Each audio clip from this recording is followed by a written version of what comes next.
네, 오늘 본문의 배경은 이스라엘 백성들이 요단 강을 건넌 후 직후의 상황을 말하고 있습니다. 이스라엘 백성들은 요단강을 건너고 이제 가나안 땅의 첫 성인 여리고성 정복을 눈앞에 두고 있었습니다. 그런데 이스라엘 백성은 요단강을 건너기 전에 하나님 앞에 성결하게 했고, 그리고 제사장들이 법궤를 메고 하나님의 말씀을 앞세워서 아주 놀라운 기적을 경험했습니다. 이스라엘 백성들의 마음은 가슴이 벅찼고, 또 하나님이 이런 우리들에게 위대한 경험을 해주시다니 아주 놀라운 경험을 했습니다. 이제는 어떤 일이라도 할 수 있을 것 같은 사기 충전한 상태였습니다. 우리도 보통 어떤 하나님의 놀라운 은혜를 경험하고 나면 무슨 일이든지 할 수 있을 것 같은 그런 기분이 들 때가 있습니다. 그래서 이스라엘 백성들은 이제 우리도 가나안 땅이 두렵지 않다, 저 강해 보이는 가나안 왕들이 두렵지 않다, 아마 그들은 그렇게 생각했을 겁니다.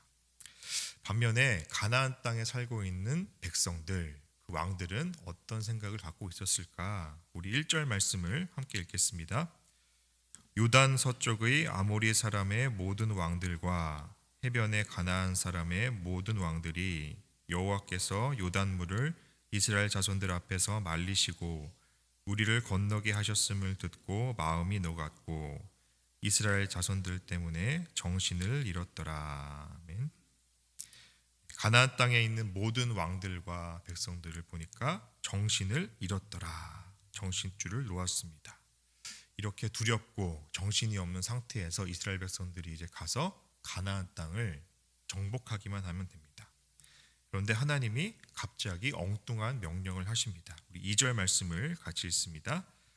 그때에 여호와께서 여호수아에게 이르시되 너는 부싯돌로 칼을 만들어 이스라엘 자손들에게 다시 할례를 행하라 하시매. 자, 그때에, 이 그때는 어떤 때입니까? 이스라엘 백성들이 놀라운 기적을 경험하고 사기 충천하고 있었던 때, 또 반면에 가나안 땅의 왕들과 백성들은 사기가 떨어지고 정신줄을 놓았던 그런 상태입니다.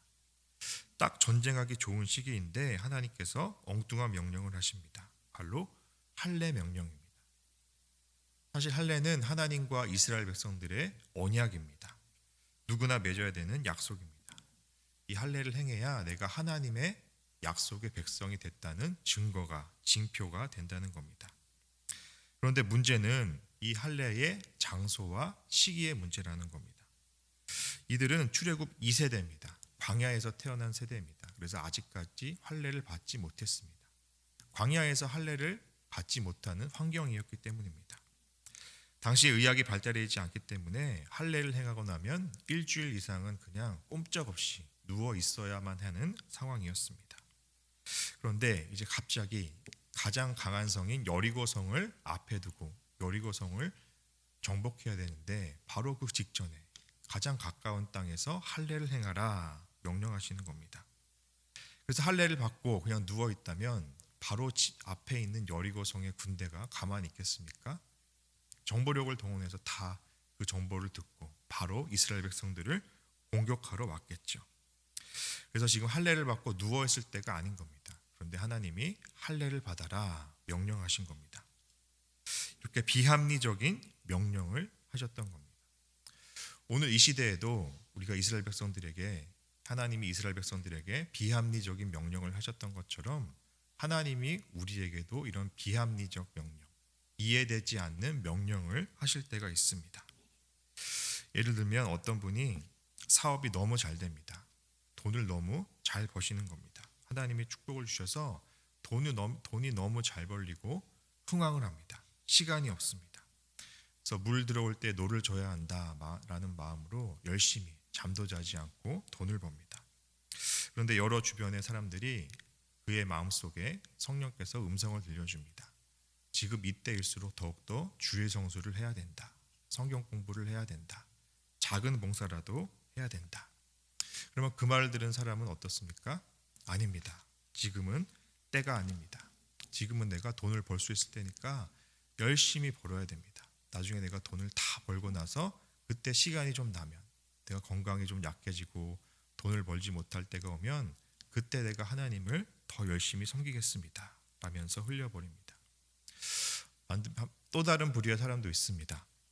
하는 일마다 실패하고 잘 되지 않고 넘어지고 쓰러집니다. 건강도 좋지 않습니다.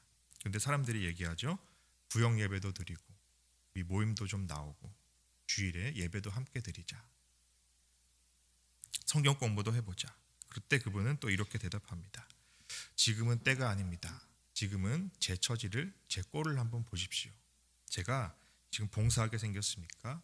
교회 나가게 생겼습니까? 제가 나중에 좀 갖춰지고 나면, 회복되고 나면, 좀 살려지고 나면, 좀 형편이 나아지면 그때 내가 하나님을 섬기겠습니다 라고 얘기합니다. 이렇게 악순환의 고리가 계속해서 이어집니다. 이분들이 나중에 여유가 좀 생기고 몸이 회복되고 난다면 그때 교회를 나올까요? 아닙니다. 그때는 또 다른 핑계와 다른 이유가 생긴다는 겁니다. 너무 바빠서, 너무 할 일이 많아서, 나는 지금 상황이 안 되니까 하나님을 섬길 수 없습니다. 다 불순종이고 불신앙의 모습이라는 겁니다. 하나님을 이런 모습을 가지고 있는 우리에게 말씀하시기를 할례를 행하라 말씀하십니다. 이 할례를 하나님이 나중에 뭐라고 말씀하시냐면 9절 말씀에 보면 내가 오늘 애굽의 수치를 너희에게서 떠나가게 하였다라고 말씀합니다. 애굽의 수치를 너희에게서 떠나가게 하기 위해서, 그 수치, 부끄러움을 떠나가게 하기 위해서 할례를 행하셨다라는 겁니다. 우리 신앙인들이 가져야 할 수치, 부끄러움은 무엇입니까? 가난한 것, 물질이 없는 것, 부끄러워할 일이 아닙니다.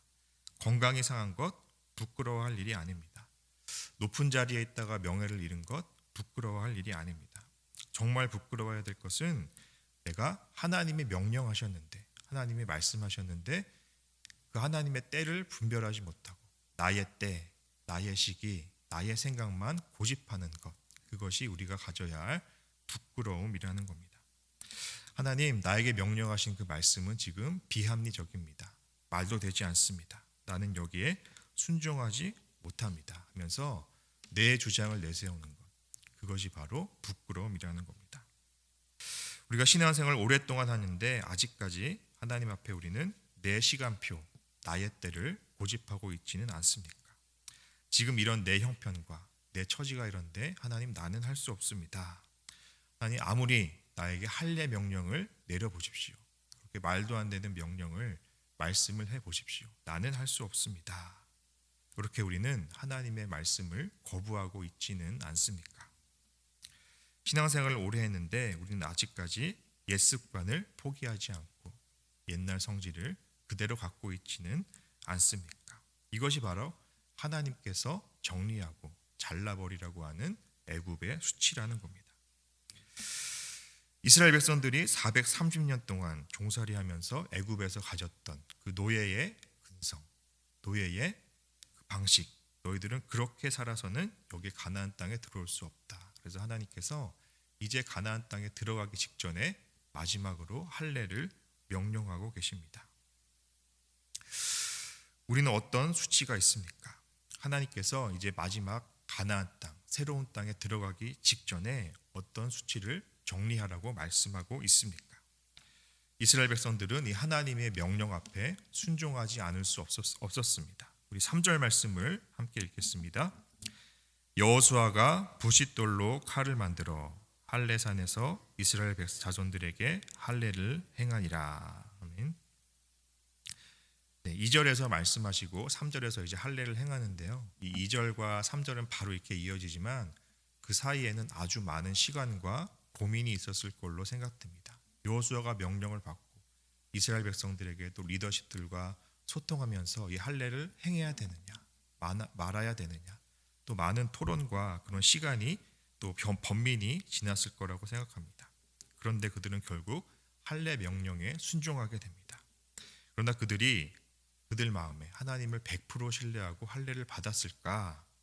아마 그렇진 않았을 겁니다. 우리 뒤에 8절 말씀을 함께 보겠습니다. 시작. 또 그 모든 백성에게 할례 행하기를 마침에 백성이 진중 각 초소에 머물며 낫기를 기다릴 때에 처음 할례를 받고 이제 다 누워 있습니다. 첫날 밤을 지내야 됩니다. 첫날 밤을 지내면서 어땠을까요? 네, 여리고 군대가 쳐들어오진 않을까, 우리를 공격하진 않을까, 아마 밤잠을 못 잤을 겁니다. 그런데 아무 일도 일어나지 않습니다. 둘째 날도 또 걱정하며 지냈을 겁니다. 근데 아무 일도 일어나지 않습니다. 그렇게 셋째 날, 넷째 날이 계속해서 지나가는데도 아무런 일이 일어나지 않는 겁니다. 그러니까 이들의 그 불안하고 걱정된 마음이 이제는 하나님을 향한 믿음과 신뢰로 변화되게 됩니다. 하나님이 우리에게 할례를 명하시고 우리가 그 명령에 순종했더니 하나님이 우리를 돌보시는구나, 하나님이 우리와 함께 하시는구나 하면서 믿음이 생기게 됐습니다. 그래서 문제는 여리고성의 군대의 문제가 아니었습니다. 문제는 내가 갖고 있는 수치, 내가 갖고 있는 옛 습성, 이 그대로 갖고 있는 것, 그것을 정리하지 못한 것, 지금 이때는 때가 아니라고 생각했던 나의 생각, 나의 때, 자기 생각이 문제였다는 것입니다. 말씀을 맺겠습니다. 이스라엘 백성들은 한 번도 가지 못한 하나님의 약속의 땅, 가나안 땅에 들어가기 직전에 하나님이 명령을 하십니다. 너희들의 수치를 다 버리라, 애굽의 수치를 버리라 하면서 할례를 명령하십니다. 이제는 다 모든 것을 정리하고 들어가야 된다. 이제 2025년도 벌써 셋째 날이 되었습니다. 앞으로 2025년은 우리가 한 번도 가보지 못한 시간이고 우리가 경험해 보지 못한 시간입니다. 이 시간 앞에서 하나님이 우리들에게 이 시간을, 이 하루를 살아가도록 허락해 주셨습니다.